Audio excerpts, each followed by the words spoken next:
At last year's International Renewable Energy Agency conference in Nairobi, some of the world's most influential investors in renewable energy took center stage, outlining ambitious plans for the continent's transition away from fossil fuels. Now, Sierra Leone is among an 11-member coalition of nations working to develop sustainable energy solutions. However, Kenya appears to be setting the pace, boasting of being home to Africa's largest geothermal spa, with Ethiopia and Ghana also making notable strides. Tonight, in this 2-hour conversation, we will find out more on the Kapa ship negotiation with Dr. Yom Keller at the front line. Are things going to change or remain the same? This is AYV on Sunday, and I am Fabian Sweel. Good evening and welcome. You're highly encouraged to participate in the program by dropping a comment or question about what we're discussing through text message on 099-101-107 or through the comment section of our Facebook page, AYV News. On the panel tonight are Reverend Engineer Paul Safa, Country Manager Transco CLSG, Honorable Abdul Karim Hamid Kamara, Member of Parliament, All People's Congress, and Engineer Edmond Nuni, Deputy Minister 1, Ministry of Energy. Good morning, gentlemen. Thanks for joining me tonight in this conversation. Thank you. Thank you. Thank you. Let's start with the Deputy Minister.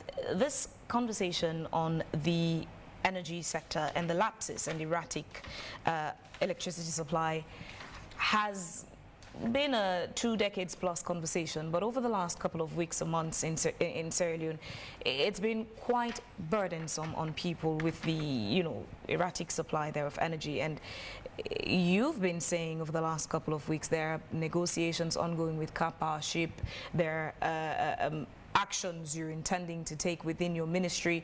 What's the update thus far with all the engagements and actions taken? Thank you very much, Vivian, for inviting me to discuss today. So I'll start by addressing the erratic supply, or the claim of erratic supply.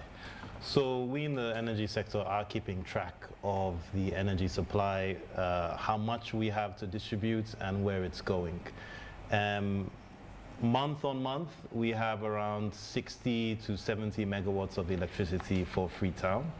And that changes based on how much is available in Bumbuna at any time. And on top of Bumbuna, we have additional supplies from car power ship, solar energy suppliers.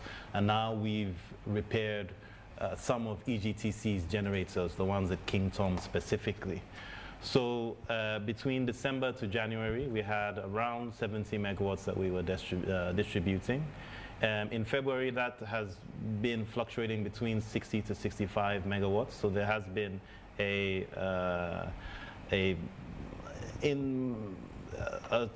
something of a drop, but not too significant. Now, what happens in the dry season? Is there's an increase in electricity usage because of the added humidity and heat.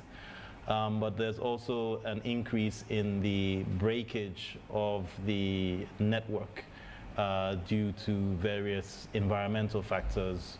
When there's higher temperatures, it affects whether it's the capacitors or the stringing that we have across the city. So we have to do a lot more work on addressing the faults. So this is to say that the reason for the increased challenges really is the network, the conditions of the network, and the challenges that we're dealing with within the network. The amount of power that we have to give people has not changed significantly. When you say network, please let's understand it. Is it from what we're generating? Is that where the issue is? Because as far as distribution is concerned, the people can make verdict based off of what they receive at homes and offices or institutions. It's what they get. They use to make a verdict of whether the electricity situation in the country has improved or deteriorated. Where's the problem? Is it generation or supply? No, it's not generation. So as I said, in December we were working off of 70 megawatts. We're now working off of 60 to 65. So in electricity, that you have generation, you have transmission. So you have there's still a depreciation of what we're generating, because if you say 5 megawatts counts for something significant, as small as the number 5 may sound, it still does have its own impact. In the area of energy, when you're talking about 5 megawatts, you're talking about one small area. Like, for example, Aberdeen receives around 10 to 15 megawatts.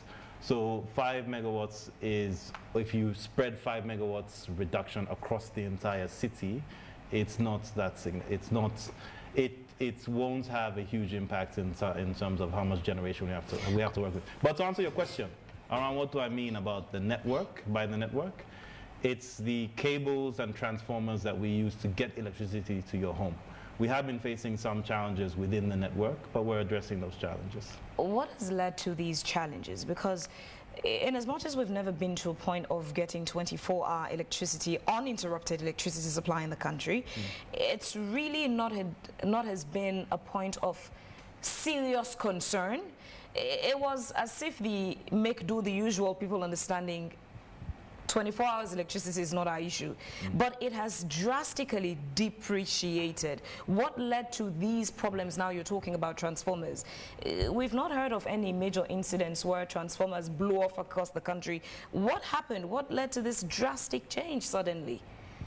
So it's actually good news that has posed the challenge that we're facing right now. So when we took over in 2018, the amount of energy that we could distribute to the city was a total of 60 megawatts. We've been working with the World Bank over the last about 3 years on a project called the ESLEEP project.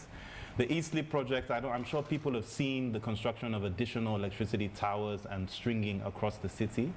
Now, that project was installing additional distribution equipment, cables, transformers, additional equipment across the city so we could push more power across the city.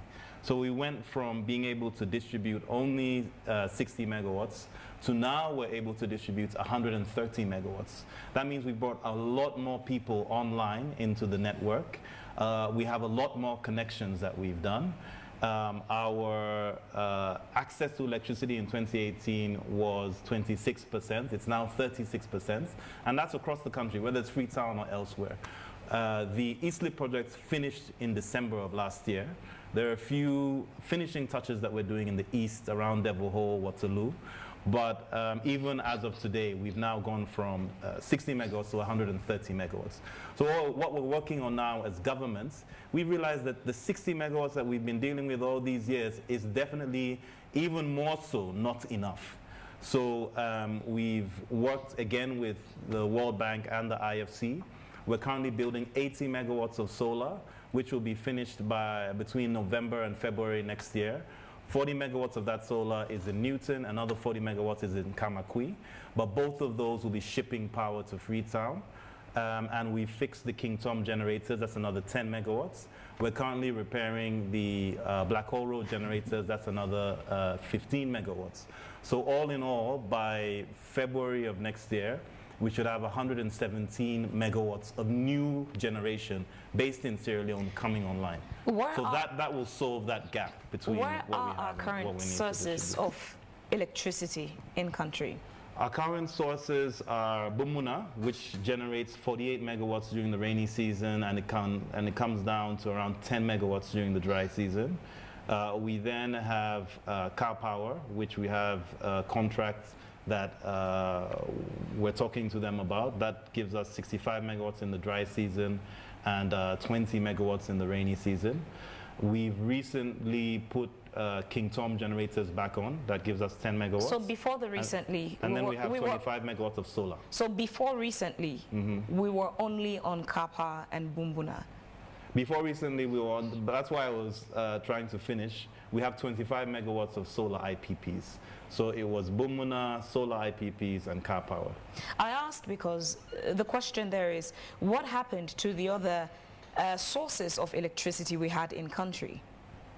So the only other sources that we had in country have been the generators, which we have repaired King Tom now, and we're currently working to repair Blackhall Road. Aside from that, there are a lot of other generators, Lungi, Lunsar, Bonth, and a lot of district headquarter towns, we have smaller generators. But for Freetown specifically, the only other power generation that we had before Cap Power was Bumbuna and our government generators. This takes us straight to Honorable Ikeke. Was that what your government left to this current government as sources of electricity in the country? Okay, by 2018,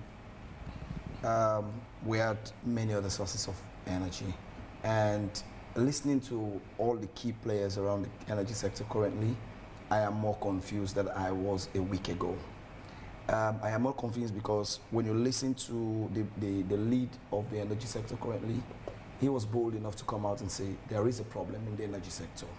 There is a reason for reform in the energy sector.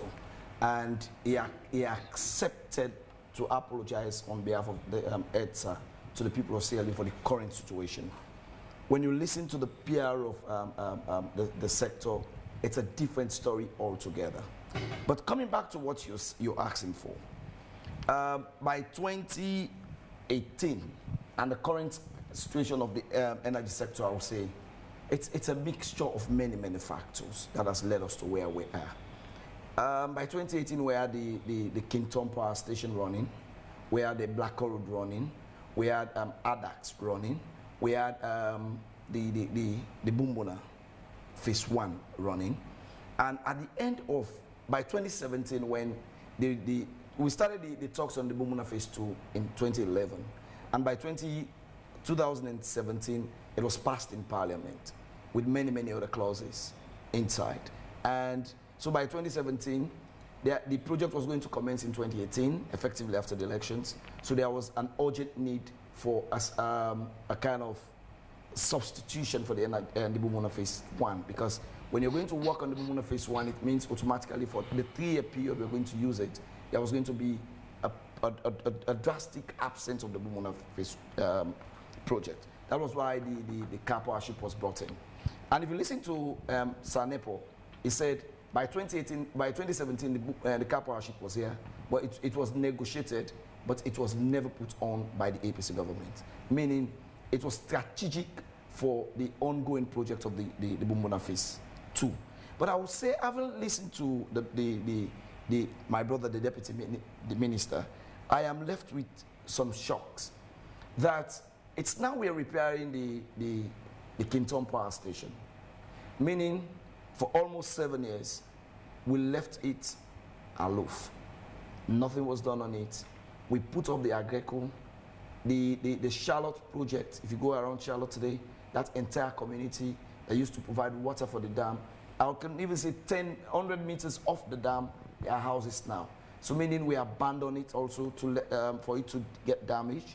He is now talking about the Makut power station, go to Songo, which is very close to us.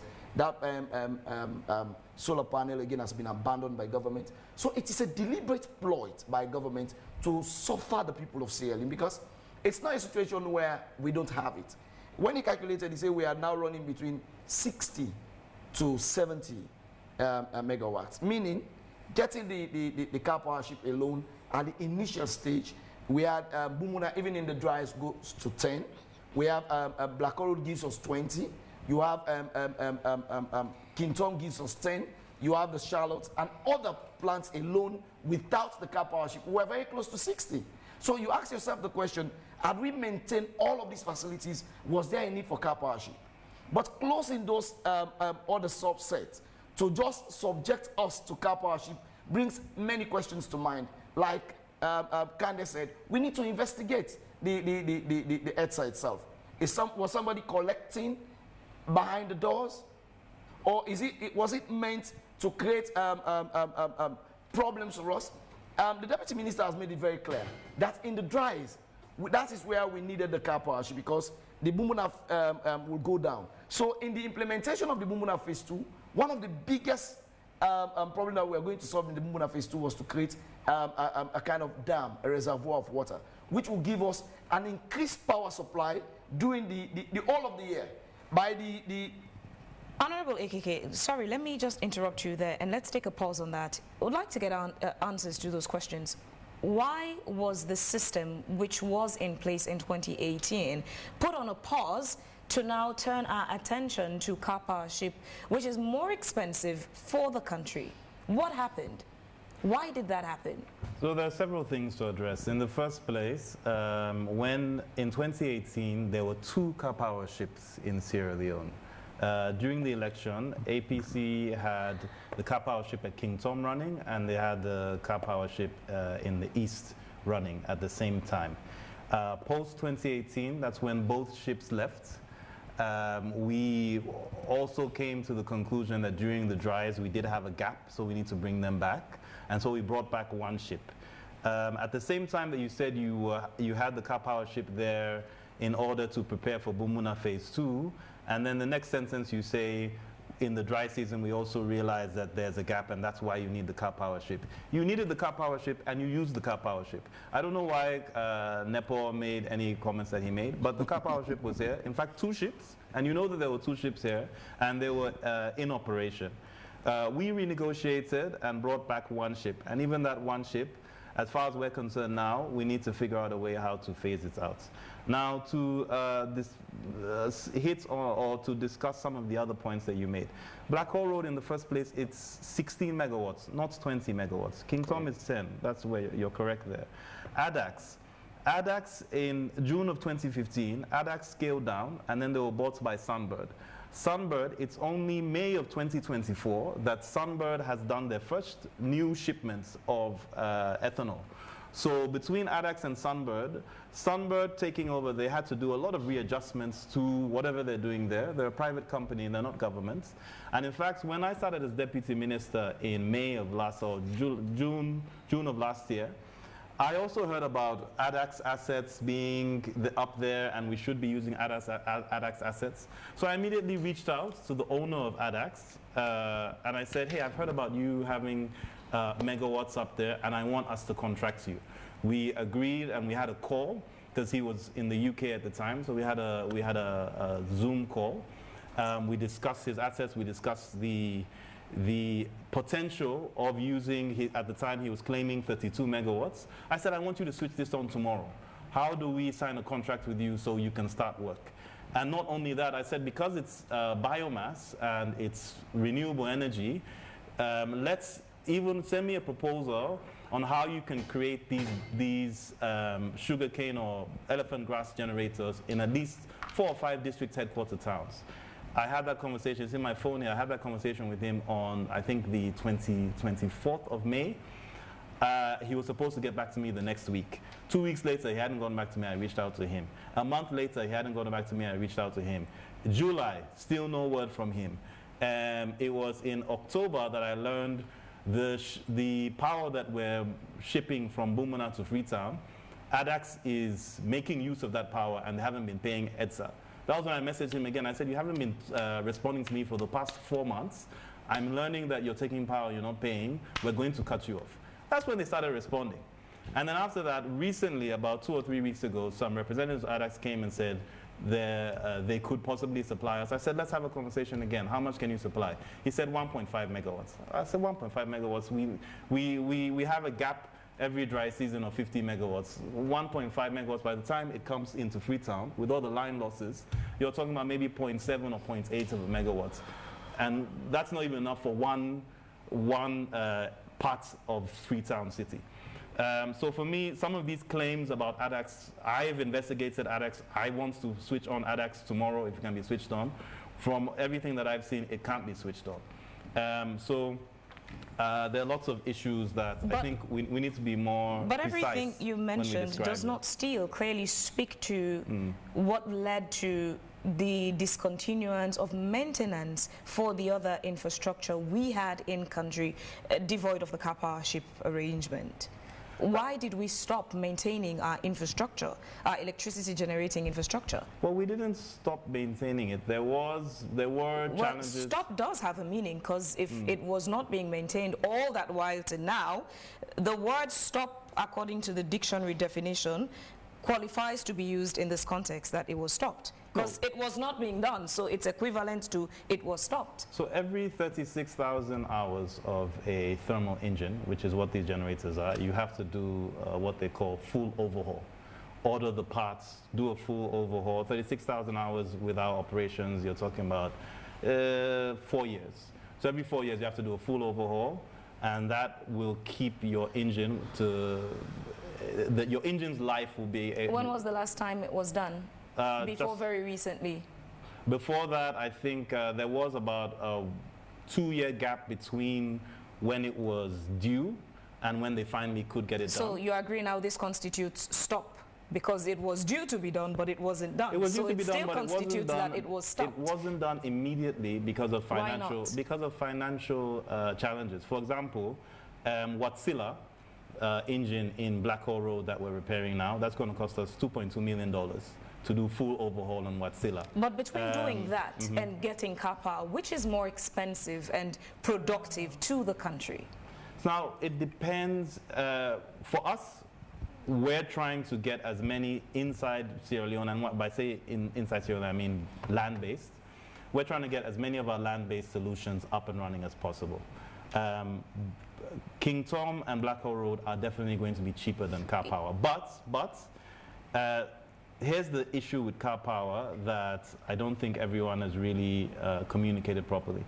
When the contract was initially signed, the tariff that we're buying from car power was around 14 cents. There was a significant uptick. And the way the tariff is structured is there's an amount of money paid for the boats to be here, and then there's an amount of money paid for fuel. Now, for the boat to be here is around 5 cents. So the 14 cents, that was something like 9 cents of fuel. Now, in 2020, with the Ukraine war and the increase in global fuel costs, that's when we started seeing the tariff went from 14 to 18 to 20 to 22. So it's that climbing of the tariff that has caused car power to be expensive. And that's why also we are hastening our efforts to put more cheaper options on. But initially, when we structured the car power agreement, it wasn't an expensive agreement. All right, speaking of the options now, let's come to Engineer Paul Safar. In December of 2024, so Transco CLSG announced the completion of 12 substations and 1303 kilometers of 225 kV transmission line across from Cote d'Ivoire, Liberia, Sierra Leone and Guinea, achieving, it said then, 100% project progress as of December 2024. Please interpret that for us, because the general expectation of getting to hear such beautiful news by the public is that the electricity problems we have in country should be solved. Interpret this progress for us. Thank you, and let me use this opportunity to congratulate Engineer Luni on his attainment of Deputy Minister 1. And good evening, my brother from Canada. Thank you, Sola. The problem has been for us at Transco CLSG, what we do, or why the project came into being, was to create electricity trade. So we facilitate the trade of electricity. We don't produce electricity. So what we do is to facilitate that trade amongst countries. It's part of the master plan of the West African Power Pool that we are going to connect all countries in West Africa through a single network, a single transmission network. But what was done, we created clusters. So for us in the Mano River Union, Cote d'Ivoire, Liberia, Sierra Leone, and Guinea, CLSG, we had our own project and we completed it in 2024. What that means effectively is, if they are independent power producers, based either in Cote d'Ivoire, Liberia, Sierra Leone, or Guinea, they have the advantage to use the transmission line both as a source of conduit for transporting electricity internationally, and they can also use it locally. For instance, for us in Sierra Leone, ETSA can effectively use our lines to take power from Kenema, for instance, and send it anywhere through our network to be redistributed into other areas in country. So our job is to provide that conduit. We are like a toll road. We've built the road. So we need transporters to use the road. So where EDSA come into this agreement is because for Sierra Leone as it is, only EDSA has the legal right to trade in electricity with consumers, with customers, nobody else. But that is something IRERA, that's the regulatory body for West Africa, is working towards, so that we remove that monopoly in the energy market in Sierra Leone. So that big players, companies can go directly and talk to independent power producers, and they might create a competition. But for us as Transco, we are open to business. We are having on a daily basis people coming in wanting to use the line. Unfortunately, most of the energy players that come into Sierra Leone will come with fancy project proposals. They will come with all sorts of MOUs. And you start discussions today, and you will be at the discussion 3, 4, 5 years. I have over 7 to 10 companies that we are at our back, giving them technical advice, sitting us down, Zoom meetings. We are not seeing any boots on the ground. So it's okay. We cannot build a line that isn't used, because people have to use those lines. And how does this operate for Sierra Leone in particular? EDSA have signed a power purchase agreement with CI Energy in Côte d'Ivoire. What they agree on, how they agree on, is between EDSA and Côte d'Ivoire Energies. What we do at Transco CLG is to ensure that the inefficiencies of Côte d'Ivoire is not transferred over to EDSA, because one of the principal key initiative of the line was, we are building an international line, but we don't want it to be something that will be so expensive that it doesn't make economic sense for you to import power if you can produce it cheaply. It doesn't make economic sense or financial sense. So we monitor these power producers to ensure they don't pass over the efficiencies of that system onto whoever is buying this product from them. EDSA, as in the case of Sierra Leone. EDSA signs a power purchase agreement with CIE, and they sign what we call a transmission service agreement with Transco CLSG. So for any time EDSA buys power from Côte d'Ivoire, our lines are available for that power to come through. And these are at a negotiated price with the intention that it must be competitive. Thank you very much, Engineer Safa. So this brings us back to Engineer Nuni. We have this infrastructure. Unfortunately, it becomes more of a decoration to the nation if it's not being utilized for the purposes of generating and supplying electricity to the general population. It's basically practically useless. It's not used. As it stands, because it's not being utilized. It's being used. So we currently have 10 megawatts coming from Côte d'Ivoire Energy, and we're using that for Bo, Kenema, and Kono.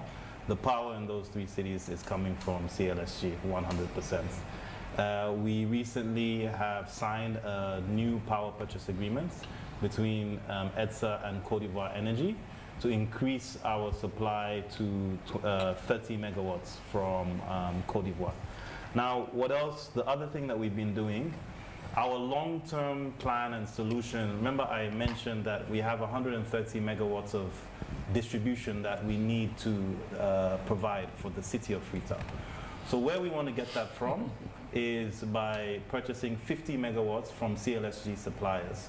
I've personally been to Ghana a couple of weeks ago where we negotiated with Buwi Power, which is a hydropower company in Ghana, for 50 megawatts. We spoke to Sen Power, Senate. The vice president has been to Guinea on our behalf to negotiate with them. They say they can potentially sell us 10 megawatts. I've spoken to Senelec in Senegal. They've also offered 20 to 40 megawatts. So number one, we want to make full use of the CLSG line by buying 50 megawatts for Freetown. That's number one. Number two, moving forward, we've started conversations with investors who invest in transmission infrastructure, which that's what the CLSG line is. It's a transmission line. It's a 225 kV transmission line, single string, and currently it can carry 200 megawatts. But if they do the second 225. circuit, 225. 225. 225, it can currently carry 225, and if they do the second circuit, it goes to 450 megawatts. So what we're doing with this asset is we're talking to a transmission company who's interested in connecting the mining companies that are close to CLSG. So we want within the next 18 months to have connected 7 mining companies to CLSG and then done a power purchase agreement to be able to supply those mining companies. Of course, when the transmission line goes from CLSG to the mining companies, it's going to go past multiple communities on the way to the mining company and even the community at the mine sites. So whilst we're running that line, we're also going to be electrifying at least 40 communities with this connection to the mines project. So this is just to say that CLSG, honestly, it's our big pillar in our future energy plans. We expect that by 2026, our major supplier, instead of Cap Power, will be CLSG. So we want CLSG 50 megawatts. We want 25 megawatts from government generators. And then we have several IPPs, both solar and thermal, that we're talking to for another 50 megawatts. So we're going to hit our, and we have the 80 megawatts of solar that Dr. Kandiyum Keller has worked with donors to build. So we're actually going to meet a target of about 150 megawatts by mid next year. And what will that translate into as far as the electricity situation in the country is concerned from the consumer perspective? We're still trying to do what you call simulations and energy modeling. So I wouldn't want to preempt. I wouldn't want to preempt the finalization of our analysis. But what we know now is that with 70 megawatts, like if let's take the rainy season when Bumbuna is in full effect and we have the other assets that we have, giving us 70, 75 megawatts. We all know that there's a lot less complaints in the rainy season, right, with 75 megawatts. So if we get to 130 megawatts, I think people's lives will be significantly improved. I can't tell you the number of hours each of us will have every day, but I can say that at that point, people should be seeing some hours of electricity every single day. Well, perhaps let's make the calculation on a flip side. What would we require as a nation to get to 24 hours uninterrupted electricity supply? So Freetown, as of MCC studies a couple of years ago, if we were to be fully uninterrupted, I think there was a full demand survey done. I think it's around 170 megawatts. So if we're going to hit 130 megawatts targets, it means that we'll at least see electricity every day. It may not be 24/7, but we'll have electricity every day. I can't help but notice that, Honorable AKK, you sighed and seemed to have nodded in disagreement. Are you doubting the possibilities of achieving these plans and theoretical progress on the way he just spoke about? I keep laughing and I wonder where are we actually going? When you listen to the CLSG, they've made it very clear that they have a transmission line to move the power wherever it is within the corridors where their cables are to every other part of the country. Interestingly, we're looking for 170 megawatts for complete 24 hours light. This is what the minister said to us. So ask yourself the question, with all the other alternatives we're planning within the next 2 years, and we have an alternative that's going to be permanent and that is going to own by us, Sierra Leoneans, after 25 years of they build, they operate, they train, and they transfer. This is going to be our own after 25 years. Even at after construction, at the cost of production, it is cheaper compared to all the other components we have currently. The car power ship, it will be cheaper compared to the CLSG and every other thing. So I continue to nod and ask myself, why are we ignoring what is going to be permanently our own and still we're talking about makeshift arrangements that no matter how long the CLSG takes in sailing, it's never going to be ours. No matter how long the car power ship takes in sailing, it's never going to be ours. And the minister and all other sector players in the energy sector have said, our problem is in the dry season. Meaning, when it is in the dry, the Bumbuna goes down. Correct?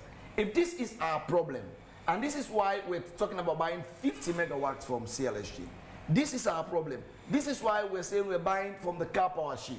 If this is basically the problem, why can't we fix it? And in fixing that problem it's interesting.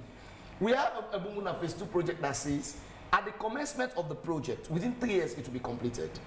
The project itself will enhance the current Bumbuna Phase 1 to 80 megawatts. Yeah? Which means out of the 170 we need, 80 already is given to us 24 hours dry or rain because of the Yiben Dam. The second point, itself, just the Bumbuna Phase 2 is going to produce 142 megawatts. So the two combined, we're getting above 200, meaning we have the solution, you understand? By his calculation he's giving us, if you add the two figures, 142 plus 80, that's going to give us like even 20 excess, which instead of us buying from the CLSG, I see an opportunity of us selling to other countries. Away from this, we are yet to even access our energy potential as a country. He has just made the point very clear. And this is why I am grieving inside. You have a situation in which you have the mining sector, you have the telecom sector. Imagine if we can produce energy that will take care of the issues of AfriCell and Orange, not having mini plants. What income will that bring to us as a nation? Imagine we can supply we can address the issue of mining companies. Us as a government producing energy for the mining company. What advantage will that bring to the energy sector? I am sure with the Bumbuna Phase 2 project completed, with this kind of megawatts coming in, and you have the Songo solar project, you have the Makot solar project, you have the Kintom power station, you have the Black Hole power station, all put together, we are almost going above 300 megawatts. So meaning we have two opportunities. We can the access to energy we talk about every other day. We've increased access to energy. In 3 years' time, we have the potential to double the increase we're talking about now. In 3 years' time, with the completion of the Bumbuna Phase 2, we also have an opportunity as a country to export electricity. I am not sure the CLSG was just in sailing to sell. They study the potential of our country, and you know we have sunlight and we have good hydro potentials. So they are also here to do business with us. So you ask yourself the question, why are we where we are? So what I would like to ask you is, if you make it as easy as it sounds, why wasn't your government able to accomplish all of it and solve the nation's electricity challenges? I think that's the best question to ask at a time like this. Listen to this narrative. 2007, it was poor than it is now. So you needed infrastructures to get it up. That is how we changed the Suzanne machines at Kintom. We brought in new machines. We brought in the Agreco. We brought in the Makot project he's talking about now, the solar project, was signed in 2017. And we brought in the Charlotte project was also brought in. We brought in other new players. On understanding the crisis situation of the Bumbuna Phase 1 during the dries, we signed the 2017. It was almost the last before the budget in 2017 was passed that we signed in the Bumbuna Phase 2, because as a nation, all of us know the problem is we don't have a dam to keep the water for the dries. So if it starts easy, it was going to start in 2018. And by 2018, all studies were done, including soil studies. By 2018, before the project was altered for a review cost analysis, at that point, even engagement with the 44 communities around the dam were almost done. Designs were done. But again, I understand with government by 2018 that the cost was too much. That was a very good point of negotiation. Just as they did with the car power ship. They renegotiated. But guess what the problem is? But if you check by 2017-18, when they took over, even the exchange rate was just at 7,000 minimum. So by the time we actually kick off in 4 years after the corona and all the other things, and government asking to renegotiate, they sent a team to London to meet with the company to sit and negotiate. This team gave them 16 points. It needs to tell us what happened during that exercise. They came back to Sierra Leone. They were meant to do 16 points. The company accepted, okay, if there is a cost constraint, can we do this project in piecemeal? One, let us beef up the Bumbuna phase 1. So even in the rates, instead of us having 50 now, we'll have 80. And we start to talk about the Yiben Dam. The problem with the Bumbuna phase 2, which every other person knows is a game changer for Sierra energy sector, is it is expensive because of just two factors. One, you're going to relocate 40 villages. 40. The second thing you're going to do, you're going to build a dam to keep and store water that will run both dams 24 hours, rain or dry. I think, and this one is not going to cost us anything as a nation. Our fear is, by the time we complete the process, this dam will, this project will be more expensive. But at the time it was negotiated, compared to all the sources we currently have, cap powership is 22. The West African power generation currently is 18 to 19. No. 14 to 16, but continue. I accept and I withdraw. I am a member of parliament. We accept when we're wrong. Let's accept we're wrong. You understand? 14. We come now to the CLSG, 13. And the Bumbuna phase 2, upon optimization of the phase 1 and both, is going to cost us between 11 and 13. Either way of the calculation, the Bumbuna phase 2 is a permanent solution. And what gladdens my heart about it is the fact that at the end of it all, no matter the cost we're going to pay as a country, it becomes our permanent property. How do you tell me to ignore that and continue to use other? With the Bumbuna phase 2 and the CLSG, with all other sources put together, I am sure in 3 years, we'll hit the goal. I pity the president.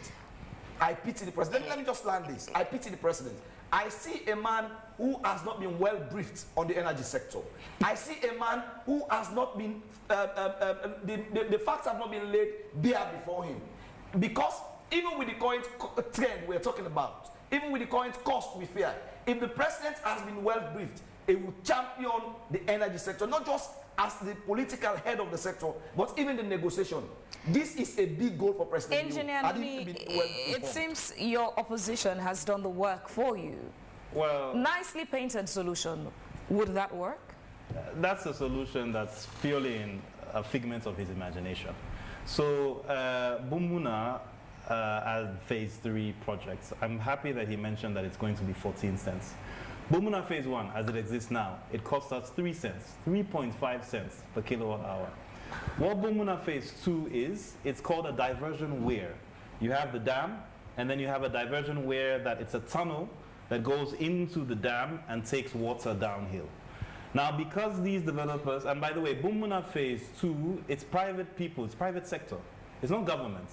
So, and they have a PPA, and when you have a PPA, it's a 20-year PPA signed by Parliament.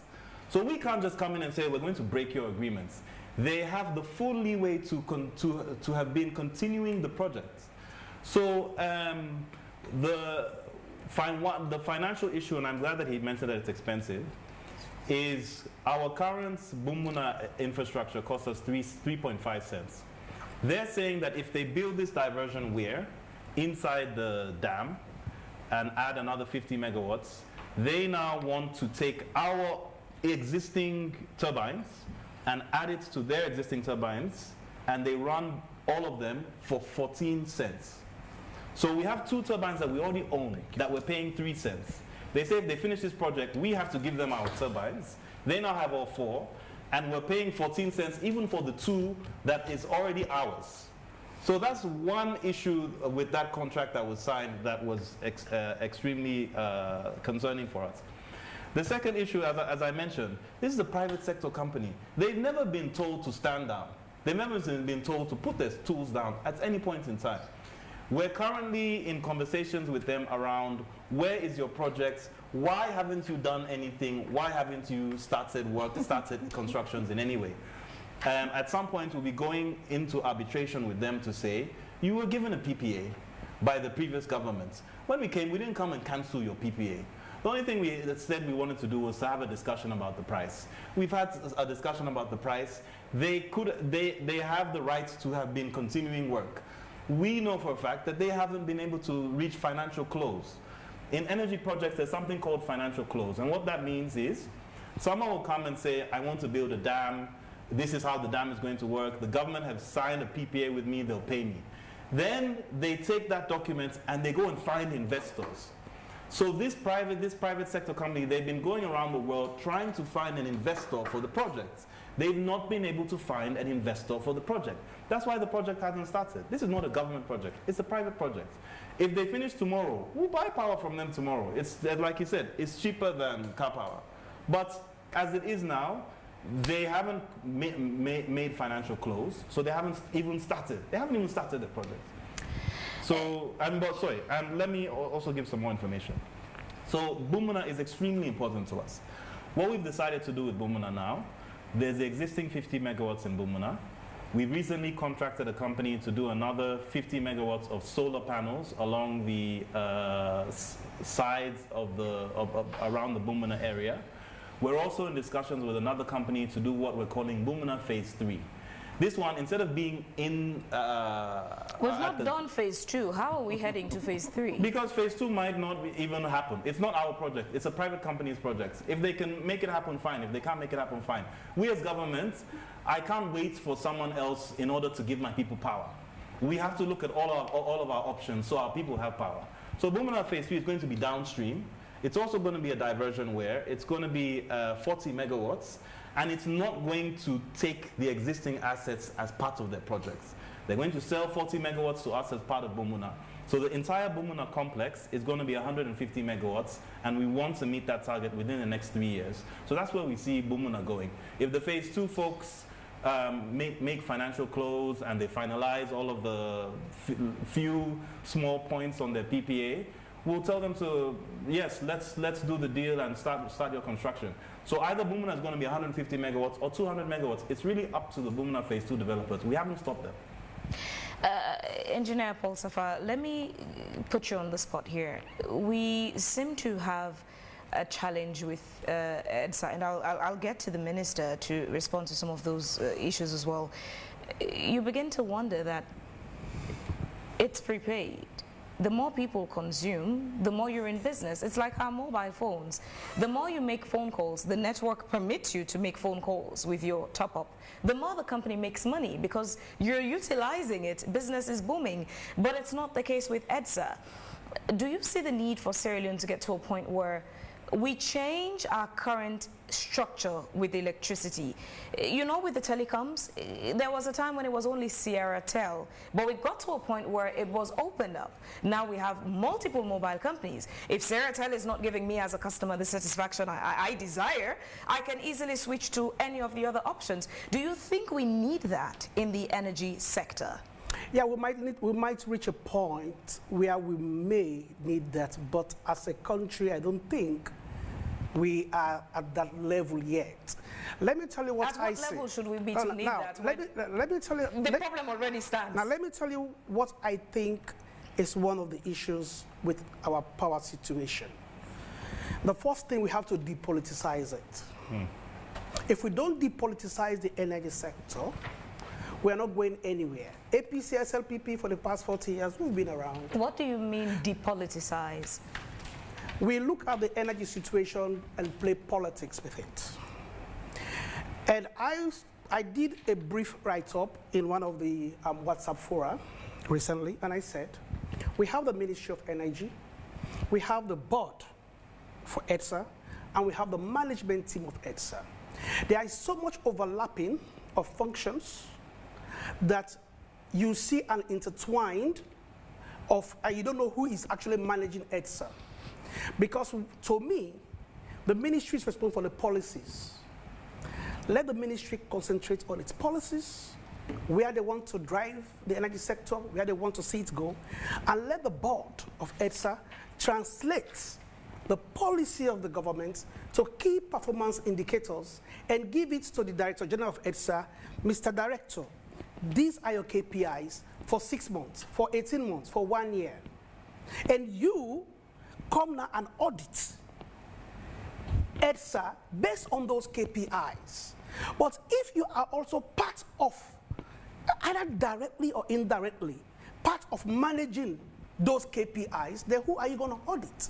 So in that case, even if we change Director Generals like we're changing diapers, we ain't going to solve the situation until we clearly come out and say, you see, let me tell you what happens. I worked in the Ministry of Energy as Deputy Director, so I was also guilty of that. Especially when you are also an engineer. You be careful if you don't become guilty of that. There is a tendency, you don't want to fail. You are coming into EDSA, you know the problems already, and so you don't want to fail. And because of that ambition of you not wanting to fail if you are in the energy ministry, there is a tendency for you to get yourself involved in the management of EDSA. So you are making the management functionality of EDSA redundant by default. So you can't hold them responsible because you have not given them their key performance indicators within a spectrum. Go to EDSA today, tell EDSA, let's forget the politics. Let's see, 6 months, Aberdeen to Moritown, what are your issues? You list them down. And when those things happen, EDSA will tell you, I need A amount of loans. And you negotiate and give EDSA B or C amount of loans, and then wait for 6 months. And these discussions must be very open. So that I read sometimes people are sabotaging. I said, no. I said, no. It's a matter of us sitting down. And the other thing is, you can't take what you don't have. By the time the power reaches AYV, 40% is lost. 40%. So it doesn't matter how much EDSA is buying, they've already lost. They've not even supplied the electricity, they are already making a loss. 40%. So for every $100 of electricity they buy from EDSA, $40 is lost already. Who's responsible to solve that problem? So this is where I come in. This is where I come in. This is why I said, let's have some clear dichotomy and actually depoliticize the sector and hold people accountable for their actions. But we can only hold Swahili, for instance, we can only hold you accountable if you are not presenting your program. If we give you the free hand to do your program within the ambit of what is expected for you to do. For instance, if we want this thing, we are seeing the cables. Engineer just said, because of environmental issues, temperatures and this. For goodness sake, we know the temperature ranges in Sierra Leone. So if I'm going to buy cables for Sierra Leone, why should I buy cables that are meant for Europe? Why shouldn't I buy cables that are meant for tropical countries? If I'm buying transformers, you know we have what we call, there's a power that people don't know. Freetown is consuming so much power, but for EDSA don't have that capacity to evacuate that amount of power. Let me make this clear, because let's have the facts. Engineer Nui and his team and Mr. They have produced more power than any other government ever, or any other time in period, let me not use government, any other period in Sierra Leone. But suppressed demand is one thing they have never taken cognizance of. By the time you build a house at Adonkea, EDSA has not made a design for their transformer to take into consideration the expansion of the city. And so, if you don't take into consideration the expansion of the city, you have those small transformers there, and you are increasing the load on them, they go bang. They go bang. I mean, there is no two way about it. These are just the realities. So even if you are producing more power, we are not saying it. If you are expanding without creating the avenue for your system to take charge of the expansion, then you're doing nothing.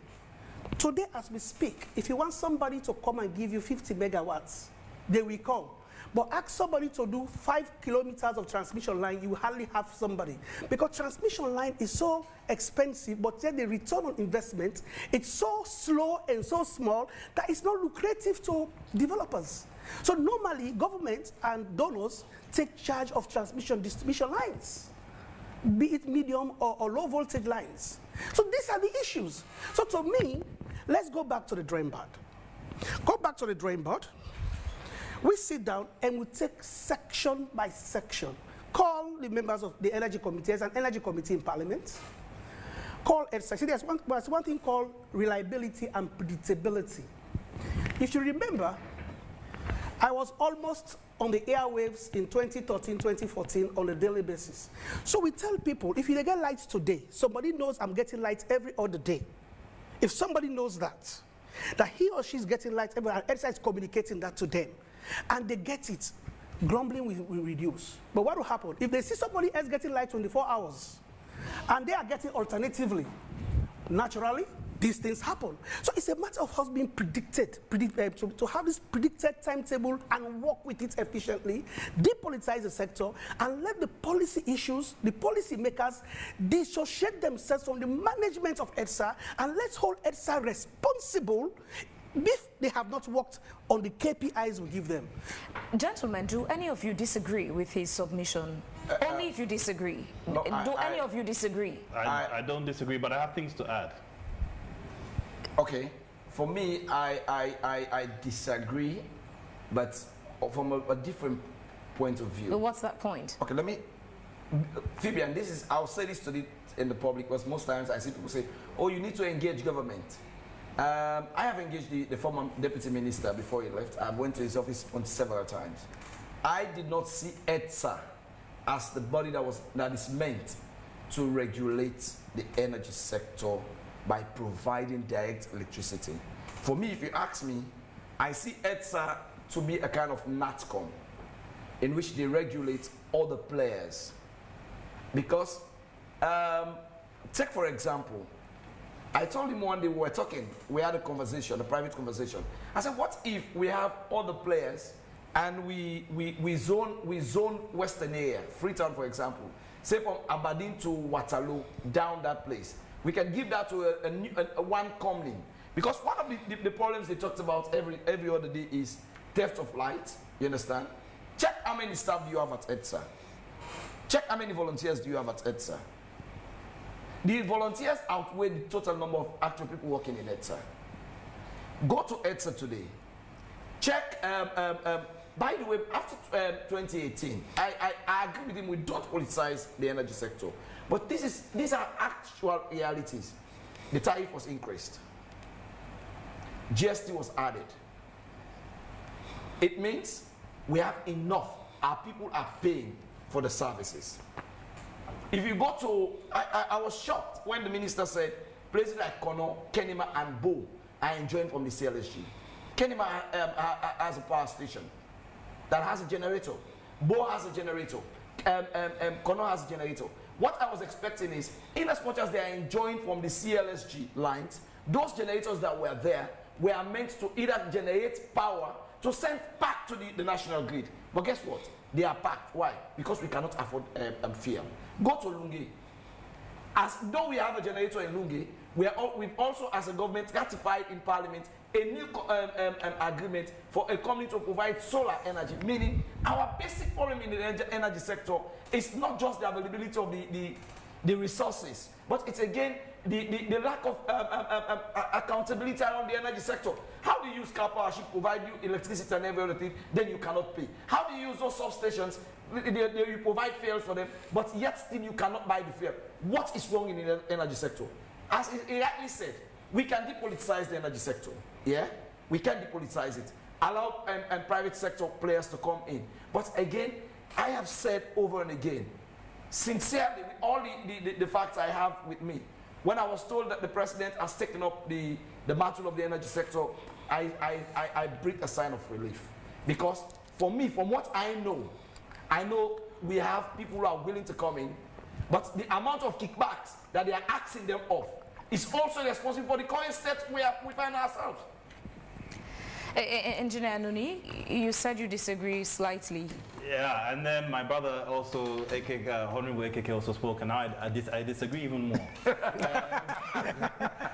So let's hear your side. Let's start with the EDSA concession. So it's a good idea. And we already had that idea, and we're doing it. Okay. So EDSA is going to I'm sure it's not my idea. I give to the other minister. So EDSA is going through a privatization process now. And by July, we should have given a private company Western area as a concession.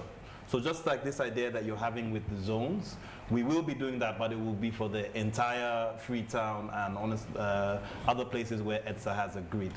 The reason why we're doing that, so I lived in Nigeria for about 2 years.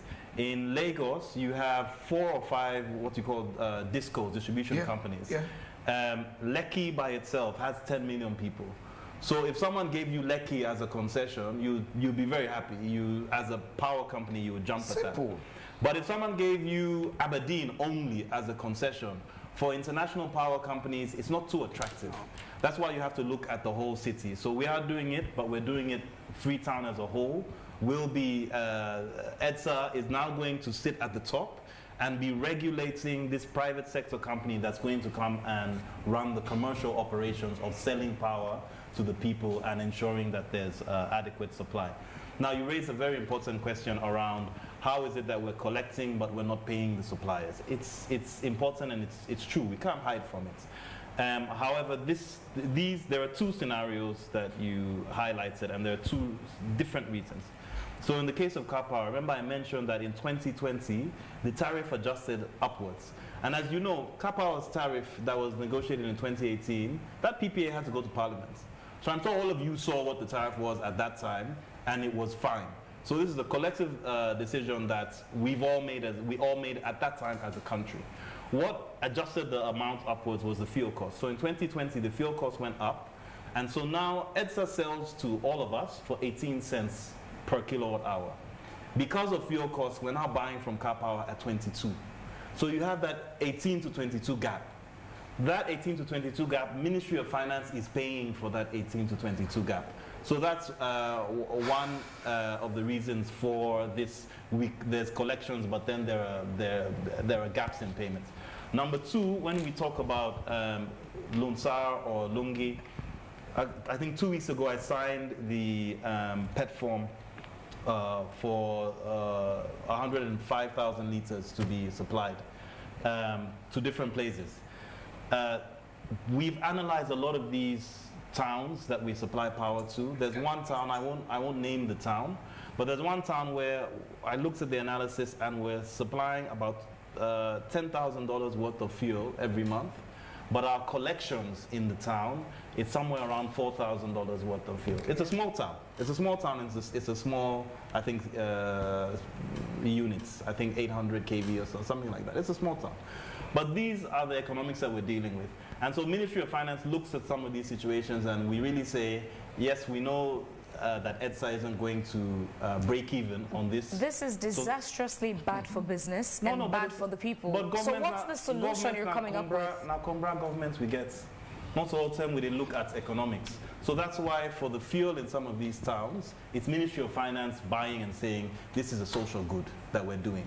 And that's where we're helping to make sure our people still have electricity. Because otherwise we'll say, okay, let people in don't let them get light. That's clearly not sustainable. It's clearly not a sustainable solution, especially when, in as much as government Nakumbra, the people still are expecting better services in the energy sector, increased access to electricity supply. Are we just leaving things as they stand, government Nakumbra, without trying to figure out a better business model for EDSA? So we're doing both. With governments like Cumbra, you can't just do one and leave everything else. Or you can't say, because this is unsustainable in the long term, today I'll close my eyes and I'll see my people without electricity. So for now, we're making those subsidies and we're paying for the fuel that goes there. In the long term, what we're doing is we're establishing the Rural Electrification Agency. Between now to 2030, we've put several programs in place where we're going to be building 500 new solar mini-grids.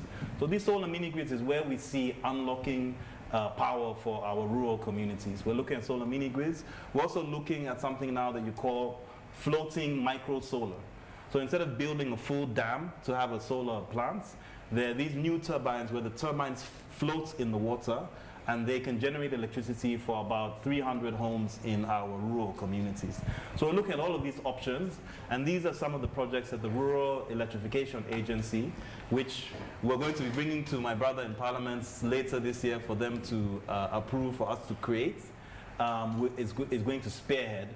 So we start moving away from areas where we can't afford or the economics of fuel doesn't make sense. We'll then have renewable energy to replace. Just last week, your main opposition, the APC, during their monthly press briefing, served as whistleblowers to the fact that EDSA collects money, and even though taxes were introduced on purchase of our top-up and the meters, EDSA has not been paying NRA. Who has been keeping the money? Well, this is, it's not as clear-cut as you're presenting it. Now, again, what we've been trying to do is liberalize the top-up sales markets. So we all know that we buy from Orange. Yeah, but taxes are deducted. No, I know, but yeah, but how come those taxes that are being deducted are not making their way to the tax institution, NRA, the revenue generating institution through taxation? How come taxes are deducted from the consumers, but then it's not making its way to NRA from EDSA? Well, I'm sure taxes, if there's an issue with tax being deducted and then not making it to NRA, there could be a multitude of reasons. I don't want to... Are you saying you're unaware? I don't want as a ministry? No, you're asking me why money hasn't gotten to NRA. Yeah, because I started the premise by telling you just last week, your main opposition, the APC, during their monthly press briefing, brought that issue to light, that EDSA is not paying taxes to NRA in as much as it's deducting taxes from the transactions with customers. Are you saying you're unaware of this as a ministry? I'm not saying I'm unaware. You're asking what's the reason. Yeah. There's an ongoing investigation into what's the reason, and I don't want to preempt that by saying, oh, this is why, or this person, or this institution. Who's conducting the investigation? NRA working alongside EDSA to make sure we look into what's going on there. So I don't want to preempt and say this is why this is happening. Well, you blew the whistle. But like I said, yes, go on. You still have private vendors within this infrastructure. You still have NRA as an institution themselves, EDSA as an institution themselves. Any institution and the country as a whole are a reflection of the people, and we know all of the inherent issues that we have. So we have to look into it and find out what's going on. Honorable AKK, since your party mentioned that last week, we haven't heard from the Anti-Corruption Commission.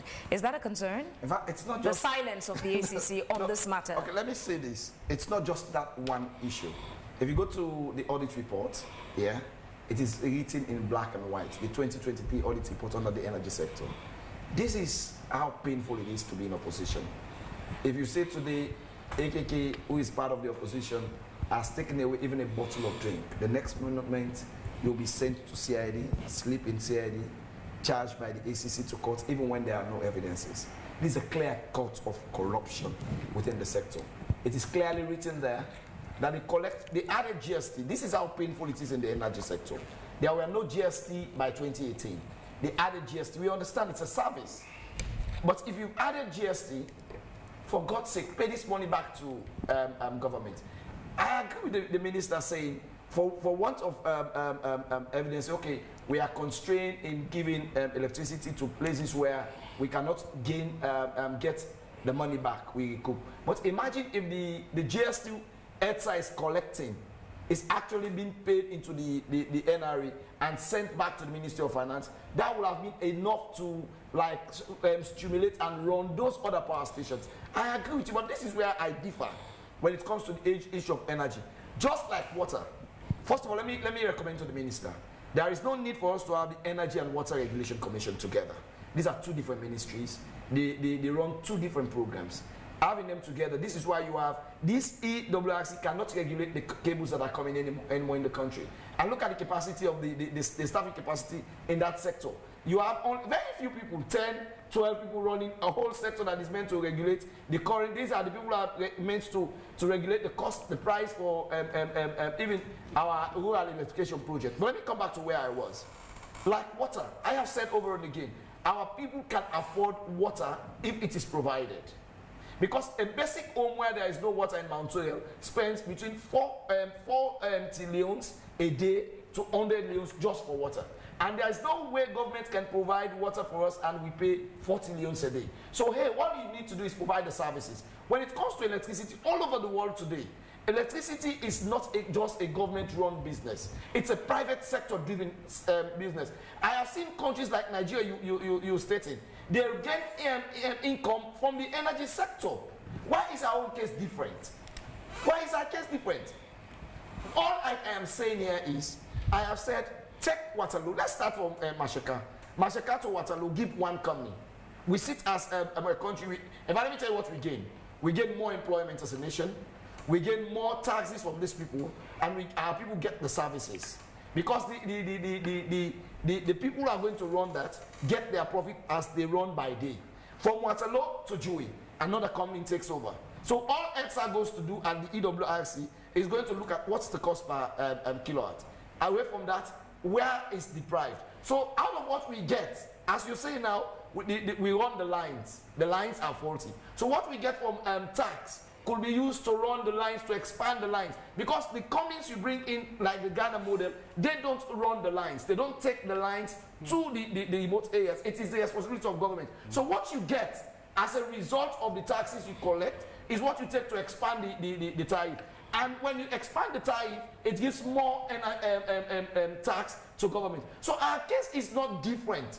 What is different is we have over-politicized the tax base in Sierra Leone. We have over-politicized the energy sector. We came in and we met experts who've been in that sector for long. They've been driven away.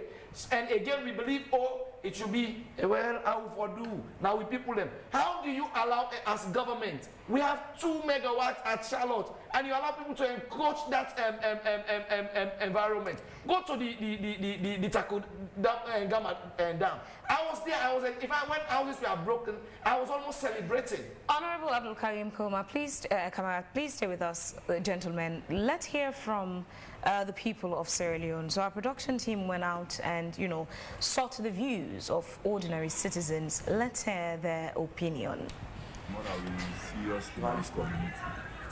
Negelite, certain, even self na net. Sometimes cancer. It's like issue. The Kuma they do this work, this way you work so now too light to survive.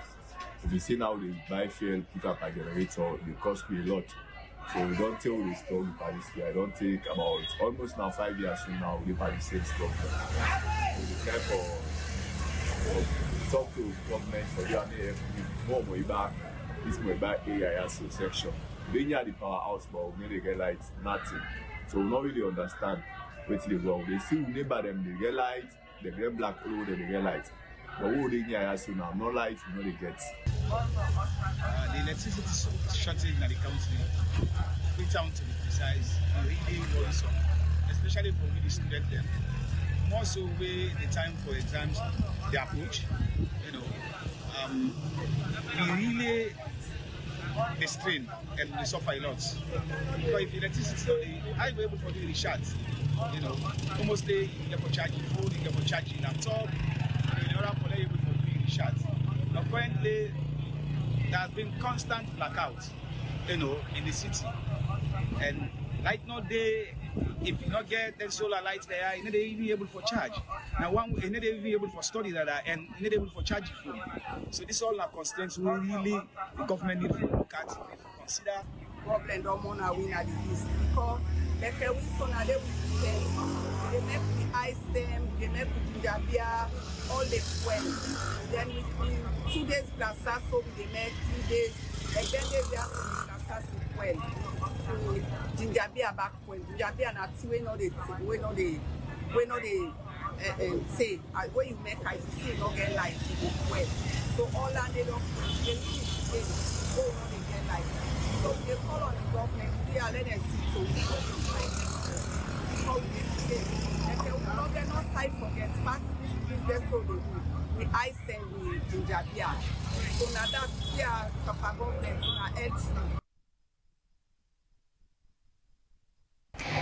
All right, so those were just few citizens' reactions to the electricity situation in the country. Gentlemen, would you like to respond to any of those concerns, especially to the Deputy Minister, one of Energy. It's more your responsibility on that. We take every criticism, or we take every complaint or report about difficulties from our people very seriously.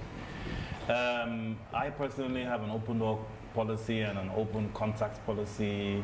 At times I see in my phone right now, I probably have 100 messages a day coming in with some sort of request for, hey, I have this issue, and then I pass them on to EDSA, and then EDSA does the needful. So we don't take this lightly, and that's why we've decided to take very deliberate and clear actions to fix the issues. And we have what we call short-term, medium-term, and long-term. As I said, governments are Kumbra governments. Yes, we want tomorrow, we're getting all of our electricity from hydro sources, Bumbuna, Bikongo, all of these sources. But today, what we're dealing with today is we can't have that now, tonight. So what we're doing in the meantime is we're fixing all of the government generators. We're restructuring and signing new power purchase agreements with suppliers from CLSG. We're building 80 megawatts of solar. We're onboarding more thermal IPPs just to make sure that Freetown has as much electricity as possible in the short term. And then in the long term, we're working on Bumbuna. As I mentioned, Bumbuna Phase 1. In fact, I didn't mention in Bumbuna Phase 1, we're going to add 2 more turbines to the existing Bumbuna dam. We're going to do the 50 megawatts of solar at Bumbuna, and then we're going to have Bumbuna Phase 3 also bring additional capacity. And Bikongo also, they signed their contracts to start their projects. We hope that will be getting over the line this year. There's a lot of work going on in the hydro segments that will make energy supply issues a thing of the past over the next 2 to 3 years. So we take this feedback very seriously. And we're doing what we can with the resources that we have now, and we're also doing a lot for the future. I wanted to touch on a few things from Engineer Safar. You mentioned 40% losses. I just wanted to correct that. That 40% is divided into technical losses and commercial losses. Sure. With technical losses being the minority of that amount. So when we send power, we only lose 10% due to technical losses. It's not we send power and immediately we lose everything. So that means we need to work a lot more within the EDSA infrastructure to make sure that any leakages we have there are addressed. And but there's also another 14% losses from billing to collection. That's all within the That's 30%. only 40%. So we have 30% commercial, 10% technical. That makes it 40% losses. So that 14 is inside of that 30. So our strategy to address that is private sector is a lot more efficient. And of course, when private sector is running a company, they know they run for losses. So in July, when we hand over to private sector using the concession model that you've mentioned several times, we see those commercial losses, we expect those commercial losses to drop significantly. The other thing you mentioned around KPIs, just within the last 2 weeks, we've asked EDSA to submit KPIs to us. Because we want to be collaborative. We don't want to be dictators. We don't want to come to you and say, these are the numbers you're supposed to produce now. Give us realistic KPIs that you think that you can commit to. We will review them. If we think you've set them too low for yourselves, we'll adjust them upwards just to challenge you. And every time you meet the KPIs, we adjust upwards further. We adjust upwards further. And that's how we're going to do that work. The other thing I wanted to speak on that you mentioned, transmission projects. So you're right, transmission wheeling charges are low, and so it's not easy to see private sector, but recently we've started to see private sector come into the transmission business. So we had meetings last week with Africa Finance Corporation. They've built several what you call independent power transmission, IPTs. So they're interested in doing an IPT project in Sierra Leone. We'll also be having a visit from Africa 50, who actually built an IPT line in Kenya. I think it's about 200 kilometers. So IPT as a business and transmission as an asset for the private sector is becoming more and more interesting, especially for these big finance institutions that want to have long-term assets. IPT contracts, unlike IPP, instead of 30 years, instead of 20 years, an IPT contract is 25 years. So you have those things that they use to balance that out, and those are the few comments I want. While the people of Sierra Leone wait on the electricity supply to increase, to even if it's not 24 hours a day, but a decent supply that can help people do the things they need electricity for, what could also help is to reduce the disparity in the supply pattern we have. Certain areas enjoy electricity supply. They hardly complain, whereas certain areas, they count the number of days they would have to go without electricity before finally getting a couple of hours. The disparities are a significant concern. Load shedding is not new. South Africa was doing load shedding, but it was well organized. You understand certain areas, what time of the day you would get the electricity supply. Ours is just very scanty and scattered, leading to grave disparity. We've looked at all the challenges in the sector, and I'm happy to say that by next week, EDSA will be releasing the first public load shedding schedule that will indicate how much electricity, how many hours different areas should expect. But this is a process. So in as much as the management and leadership are going to be releasing this load shedding schedule, there may be deviations from that schedule because of infrastructure, maybe cable don't cut, different issues. So we expect the public, for all of us to work together and to use your feedback in order for us to improve how we ensure that EDSA as a company and the personnel that are going to be doing the load shedding, how we stick to the schedule. So issues might come up with faults. Please give us feedback that I have a fault in my area. I was supposed to receive electricity today according to the schedule, but I didn't receive. Unfortunately, we're still doing work to make our network a smart network. It's not a smart network for now, but we have a project in place that within the next 2 to 3 years, we expect us to have a smart network. But now, whilst we don't have a smart network, the only way that we know that your specific house hasn't received supply is when you talk to us. So please, when the load shedding schedule comes out this week, please talk to us if you see that you're supposed to get today and you didn't get today. That's number one. The other thing that we're doing is we're working on the EDSA app, and we expect in the coming months for the EDSA app to be out as well. And so the load shedding schedule, now it's going to start as WhatsApp messages and an announcement on our Facebook and other channels. But over time, if you download the EDSA app, you'll see your schedule and where you're supposed to be. What would be the considerations in putting together the schedule for load shedding? And I ask because, as it stands, there are times when EDSA would supply electricity between 2 a.m. to 6 a.m. Who would use electricity at 2 a.m. to 6 a.m.? People have to do stuff like ironing for work and school, and you're supplying electricity at 2 a.m. and by 6 a.m., boom, it's gone. What would be the considerations in putting together the schedule? Supplying that electricity at 2 a.m. shows you how hardworking the EDSA staff are. No, it shows how perhaps it shows how inconsiderate they are. What happens usually you're sending electricity at 2 a.m. We have two to schedules. do what? We have two schedules. We have off-peak and on-peak. Off-peak starts from 6 a.m. and finishes at 6 p.m. On-peak starts from 6 p.m. and finishes at 6 a.m. So on-peak, we know exactly who we're going to supply for 6 p.m. to 6 a.m. Now, we would have sent power to your area. The substation has done their assignments in this street. Tonight, it's their turn. We've sent electricity to this street. And then during operations, they realize a cable has cut, a transformer has fired, there's a capacitor that has an issue, there's a switch gear that has an issue. And then, let's say by 9 p.m. they find out, oh, we're supposed to give you power, but there's this component that's broken.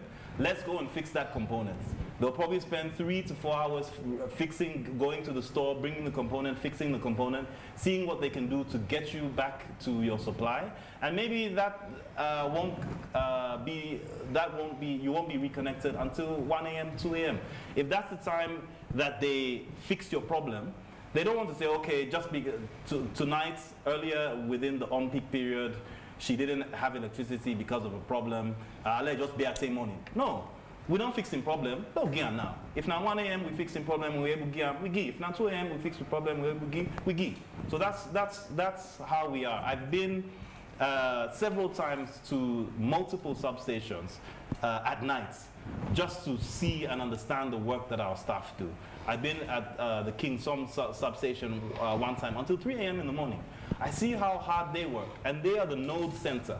So they get all the phone calls from the other 15 substations around the city. So I'm seeing that all throughout the night, you have EDSA staff who, day in, day out, from 6 p.m. till 6 a.m. Now that's in working hours. They clock in at 6 a.m., 6 p.m., they clock out at 6 a.m. So we have very hardworking staff who make sure that people get connected any time of day. If they can connect you at 2 a.m., they connect you at 2 a.m. But we want to make sure that that's not the case moving forward as much as possible. Another concern for the people is the voltage fluctuation and the disasters it's causing within households and institutions, from blowing off appliances to fire outbreaks in certain areas. What is the ministry doing about this? Going back again to our privatization of EDSA, so a major cause of low voltage, or even high voltage at times, is transformer overloading. We have 467 transformers in Freetown. Based on our calculations, we should have somewhere over 1,200 transformers. So there's a significant gap in the number of transformers that we need in the field. We've been going through the privatization process. There are 6 companies that are interested in privatizing EDSA from different countries. When we finalize and we choose the final company in July, they're not just going to come and take over the company. Each of them have made a financial offer. One of them is $30 million, the other is $50 million, the other is $60 million. They're going to use this money to buy additional transformers, to rehabilitate areas of the distribution network that are necessary, just so their work and their ability to make money from their concession will be enhanced. So we envision that between end of this year to mid next year, some of these gaps or some of this low voltage and these other issues because of transformers and cables, they'll be fixed because the private sector is coming with capital to make those repairs. We still have this situation of those who are connected, making phone calls to EDSA, giving their area undue advantage over other areas in terms of managing the little electricity that we're already generating. So those who have the connections get to have more electricity because they have the right phone numbers, and those phone numbers pick up their calls. So they enjoy electricity more than others. So these are the areas where, as much as I agree with Engineer Safar that we politicians shouldn't get involved in EDSA day to day, but these are the little areas where we do need to step in once in a while. So today in a WhatsApp group, I was told by someone that there's a substation where people at that substation were calling her elderly 78-year-old mother saying, oh, quote unquote, if you want lights today, now forgive me small thing. And I immediately asked, what substation is it? So I can go and track those people down, and we deal with them. Have you done so? I only received that information tonight, and I'm dealing with that tomorrow. So these are the issues that we're dealing with. So where we can and we need to step in and have a hard hand to stop these types of issues with people receiving undue electricity, whether it's through influence, whether it's through people paying, we're going to step in and take those actions. But let's not forget that na Salomon with them we deal with. We Sierra Leoneans will go and look for the number of the substation manager, and we'll start calling him and say, hey, my man, do you send me lights and I will do this. So also we as citizens have a responsibility. If there are two parties. Are you suggesting that just because someone offers you a bribe and offers you a nice packaged corruption deal, you should take it because it's been offered? I'll never take it. I will never take it. I've never taken it. No, I'm not saying you. It's the context you put. EDSA staffs. The EDSA staff that someone in the community would call and offer. So they should take it just because it's being offered. I'm not absolving them of responsibility, but I'm saying that we also have a responsibility, right? Two people have responsibilities in corruption. It's not just the person who's an official who's being corrupt. You that's paying the money, you're also being corrupt. You're also participating in this. So I'm saying On the other side, we as citizens, let's demand more of our electricity workers. Let's demand more and expect more of ourselves. And let's understand, and sometimes it's people's natural urge to do these things. If you had electricity yesterday, you don't have electricity today, beer. Because you know, say tomorrow na your own day. But instead of that, we start calling substation managers and say, I saw a message from someone today, I've been getting light yesterday, but I don't get light today and I want to watch football. I didn't have light one day and then I had light the other day. We can't be trying to use our connections to give ourselves electricity for reasons like, I want to watch football. So these are the type of issues that we're dealing with in the community. And let's all understand that when you take light when you're not supposed to get it, that means the person who was supposed to get it, they won't get it that day. So we all have to participate. We would shortly get to the messages from our viewers currently tuned into the program, but Honorable AKK, you seem to follow the electricity situation with such energy. What do you think could be the way forward for Sierra Leone currently, as we try to tie things up? Okay, let me make two things clear.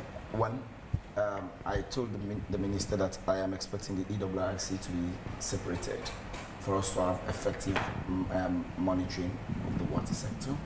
Because today you go to every corner you see who produce your water. And that sector is only having 10 people in this EWRC. You have the energy sector. You cannot have somebody who's a professional in both sectors heading it. So I'm asking that when they go to Parliament within this year, we have a kind of split in this. Secondly, we also want to say, I am sure when NPA was unbundled, the idea was not to have EDSA as the sole source agent. If it is so by mistake of legislation, then I am also hoping to have a situation in which we bring the legislation back to Parliament and we undo it. So we have other sectors player coming in. As you said, they are imbibing a model now that encourage other players to come in. So meaning we have to have a regulation. We have to have a law that speaks to that. Thirdly, you know, I am convinced, Fabian, when I listen to the current sector lead of the energy sector, who happens to be my brother, in one of his interviews, and this is where again I will say to the minister, they need to have a roundtable discussion within the ministry, EDSA, the ministry, and the lead. What they give out as information has not been cohesive. He said that the Bumbuna phase 2 is dead and buried. That's what Kandi Umkela said. But the deputy minister is saying that no, that's not the situation. They're still waiting on the developers to go ahead. But there is something that is missing in between this. There is something government, by the agreement, let me say again, Mr. President needs to call the energy sector, bring in the energy phase 2 agreement that was passed in Parliament, bring it back. Because when we're in Parliament, what we do is we just don't pass laws. When we go to research on those laws, we also read the debating lines. What was the intention around the law, or what was the intention around the agreement? What is it that members of Parliament intended for? And this is also what judges use. And when you look at this program, in part of it was the biggest shock that is holding us, which I am sure people within the energy sector have not offended the president with, is they were supposed, government was supposed to provide the partial risk guarantee. And this is what government has not done, and this is what is holding the project. We are saying some of these things because for some of us, we are not just progressive citizens, but I want to have a situation in which government generates more. I am a demanding member of Parliament. I have demanded from the Ministry of Health to do more. I have demanded from the Ministry of Education to do more. So what I want to see in these sectors is we as a country, we are able to generate more revenue. We are able to generate more revenue to ensure we have a cohesive platform where we ask more from our people. So the problem is, again, I want to say to the minister, please, let's go back and look at the current agreement of the Bumbuna phase 2 before we move to the Bumbuna phase 3 and look at what that is good. It is not a crime for a government to review an agreement after being ratified, because it's a two-way stream. As I said, these are private sector players. And the agreement was signed before you came to power. So call the players again, Mr. President, sit with them, look at the goodies in the package, look at the challenging aspects of the package, and see how best we can fix it. Or else, we find ourselves faced with a tremendous threat around the energy sector. If one government will come today and sign an agreement with an energy player, another government comes in and cancel it and derail the progress, what happens basically is a situation in which no other player will be interested to come in because, you know, oh, where APC come, they sign the Kapash and the Bumbuna phase 2.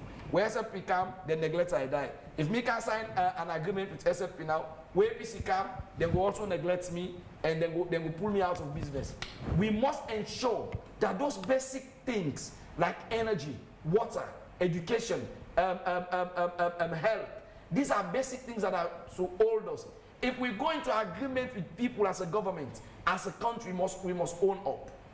If it calls for us to have a special sector where we go back and say, hey, this sector is to look at government agreements. Government in, government out, these are meant to review. Because in Parliament, what we do, and I have said this over and again, in Parliament we ratify. And in the process of ratifying agreements going to Parliament, we don't have the powers to change. It's either 100%, either we approve or we nullify. And either if you're going to nullify, you need 2/3. So imagine in the current Parliament, something goes through Cabinet, it goes to the Law Officers Department, it goes to Ministry of Finance, and it comes to Parliament. No SLP MP will dare vote against it. So these are some of the challenges we have. Okay, gentlemen, I know Engineer Noni, you want to respond. Could you please take note of that? We'll come quickly to get your responses and the messages as well tied to this. But quickly, at last year's International Renewable Energy Agency conference in Nairobi, some of the world's most influential investors in renewable energy took center stage. They outlined ambitious plans for the continent's transition away from fossil fuels, and Sierra Leone is among an 11-member coalition of nations working to develop sustainable energy solutions. Kenya appears to be setting the pace there, boasting of being home to Africa's largest geothermal spa, with Ethiopia and Ghana also making notable strides. Victor Jones has more on the story. Also appreciating what is the actual project. It's time to talk money. The second day of APRA's forum has conjured the presence of some of the deepest-pocketed project funders in the globe. Basically, you need to be very market-friendly, very respectful of the deals that the previous government signed, even if it's the opposite end of the spectrum. And you know, I've been working in Latin America in the 90s when there was a lot of deregulation, privatization, and all those things, and the attitude of different countries determine what happened to those countries 20 years down the road. If you pick out one thing from these discussions around renewable energy, is that there are gaps, some of them around the feeble feasibility of most projects. There are certain issues, especially when you look at energy sector projects, to do with the sector overall and what the direction and the trajectory of the sector, what the least cost planning may be, what our World Bank sector counterparts are working. Are they working to enhance the financial sustainability of these utilities, who are essentially, in many countries, especially in the APRA countries, they are the off-takers, the sole off-takers of power. Outside of the conference room, Kenya is translating words into action with the biggest geothermal spa in Africa, and according to global ranking. Everything starts from exploration, which means much of the work starts with geology, geophysics, geochemistry. The geothermal exploration starts with those three major departments. So what do we look for in geology when we go for the fieldwork? We have indicators for geothermal. For us to be able to know that we can be able to find the geothermal here before you can take a rig into a site for drilling. One of the major indicators is what you're seeing here, what we call the fumaroles. So when we are doing our exploration, we are looking at these. This 50-year-old geothermal plant casts promising shadows for assuredly green energy for Africa's future. Now, Carrier has 322. So, Engineer Noni, while other countries are focusing on renewable energy, we're still discussing all these challenges with our energy infrastructure. If we're still dealing with these, at what point would we be properly positioned to tap into renewable energy that, you know, our counterparts within Africa are moving towards now? The Ministry of Energy, through the Just Energy Transition Plan, which was launched at PICREF's events last year, we've already set our energy transition strategy for Sierra Leone. I won't speak too much on that, but we're definitely committed to transitioning. As I mentioned, there's 80 megawatts of solar that's coming online by the end of the year for Freetown. So we're very serious about renewable energy. That being said, I want us to be very realistic about energy. All we are interested in the short term is electricity for our people. Some of that is going to be renewable energy, some of that is going to be non-renewable energy. If you look at other countries, even in the West, even in America and Europe, I've done a lot of research on their energy sectors. They're still using 60% nuclear, coal, hydrocarbons. They're still gas. They're still using hydrocarbons. And then the renewables sit on top of the hydrocarbons. So Africa is not going to kid itself that 100% renewables are going to solve our problems, especially in the short term. So that's number one. Okay, but still hold on to what you wanted to respond to, what he said. Let's now head to Studio 2 and join Emmanuel Nyake Momo, one of our producers, to read out some of the messages that have come in from our audience. Good evening, Emmanuel. Good evening, Fabian. It's been very sparkling here tonight as well. We're trying to read the messages in line with the conversation. And of course, Fode Mustafa Toure says the Deputy Minister should give more information on the Kappa ship. It was initiated by a government that did not have a sustainable plan, but afraid of election scandal. And of course, Frederick Bilal Mansare says Sierra Leone electricity issue has become a very interesting drama with new episodes every day. We have had a lot of the series. And of course, Samuel Y. Sise says, small salon cannot be powered in this time and age with erratic energy supply. Our leaders seem to have been selfish and incompetent in providing us with adequate energy supply. We should follow the good example of Tanzania, Uganda, and other African countries. And Yaya Kamara says, the devil whole community is without electricity since God created the world, and the community is plunged into darkness like gravesite, pathetic, according to him. And Ibrahim Senesi Nabiu says, is the president still serving as the energy minister? The issue of ETSA electricity crisis requires expertise of real-life technical professionals and not a fusion of political power or political energy experts. And Moni from Kenema says, Kenema used to have an uninterrupted electricity, but for several months there has been an electrical load shedding in Kenema. Mr. Minister, could you please respond to the current situation in Kenema? And of course, Dauda Tarali says, political parties always have solution to problems when they are not in governance. So we always need to be careful. And of course, Uncle Sule, the last message that we can take for today says, all what the minister is saying seemed not to be sustainable because he is talking about buying energy from Ivory Coast, Senegal, and among other countries. Why not we create our own energy? Those are the messages that we can take for tonight. And back to you, Fabian. Many thanks to you, Emmanuel Nyake Momo, for reading out the messages. Well, I'll give the Deputy Minister one priority to respond, being that we have limited time. You could respond. Okay, thank you very much, Vivian. And thank you to the people who sent text messages. So I'll start with power trade. Power trade is something that's done internationally. So in Europe, they trade power across border between each other. And let's also talk about trade in general. Saying that it's not sustainable for us to trade with our electricity with our neighbors, we trade so many other things with our neighbors as well. We trade with Guinea, we buy various goods to come and sell in the market from Guinea. People go and buy business goods from Nigeria. So trade isn't something that's strange in West Africa. This is the same trade as anything else. My brother AKK mentioned Sierra Leone's ability to be an exporter also of electricity.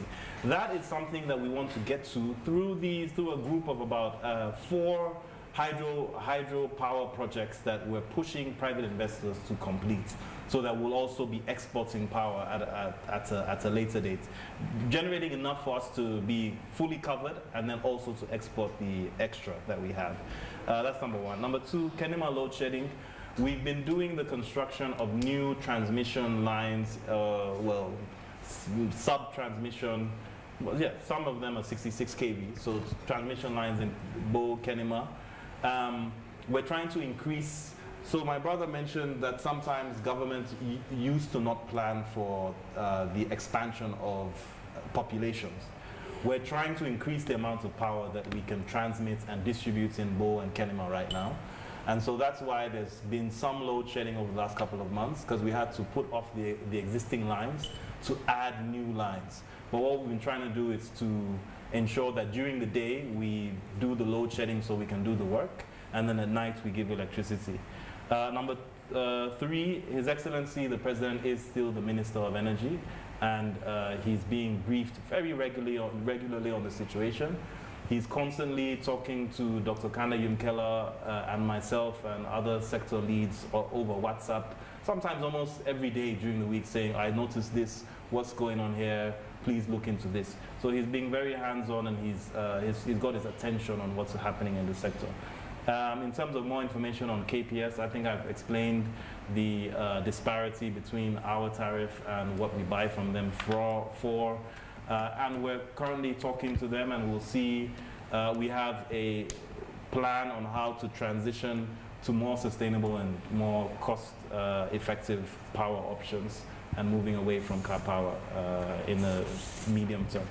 So I wanted to speak a little bit on some of the comments from my brother, Honorable AKK. On the Bumbuna Phase 2 issue, I wasn't trying to characterize it as what I was trying to correct was your characterization that we government killed Bumbuna Phase 2. We didn't kill Bumbuna Phase 2. The developer had all capacity to go and raise their finance and reach the financial close. I'm happy that you mentioned the partial risk guarantee for Bumbuna. Last year, we secured a partial risk guarantee for the Kisi power projects. The Kisi power project was started in 2015. That was the Western Area Power Supply Projects. That was developed under APC. Correct. They came to us and we worked with them, and we made sure that they got their partial risk guarantee of $419 million last year from the DFC. So we don't politicize. So what is different with the car power ship? Car power ship, and that's what I was about to come to. You yourself admitted that it's 14 cents for, that the tariff from Bumbuna Phase 2 is going to be 14 cents. My brother, 13. Huh? 13 cents. My brother, in my trip to Ghana, we have a tariff offer of 14 cents for gas power. So for gas, for hydrocarbon, for fuel, they're selling to us for 13 cents. Your hydro deal was 14 cents. That's terrible pricing. Okay. There's nowhere in the world where hydro goes above 6 cents. Yeah. So we've been trying to help them to get a partial risk agreement for Bumbuna Phase 2, just like how Gentlemen, it does not give me pleasure to interrupt you, but we are about a minute away from rounding off. Rounding off. Unfortunately, there isn't time for that. But at what point would people should people expect that would get to better electricity supply? The Black Hole Road. At what point? Later this year. Thank you. Q4 of this year. All right. Thank you very much, gentlemen. We will end today's edition of AYV on Sunday here. On the panel, we've had Reverend Engineer Paul Safa, Country Manager, Transco CLSG, Honorable Abdul Karim Hamid Kamara, Member of Parliament, All People's Congress, and Engineer Edmond Noni, Deputy Minister 1, Ministry of Energy. Thank you, gentlemen, for gracing the program today. And thanks to all of our lovely audience for tuning in to the program and for dropping your comments and your questions relating to the conversation. Thanks to our producers, Emmanuel Nyake Momo and Ransford McLean, and thanks to the entire AYV on Sunday technical and graphics crew. A repeat broadcast of the program will be aired on Tuesday at 11 a.m. on DSTV, channel 399. I am Fabian Swale. Up next is Primetime News.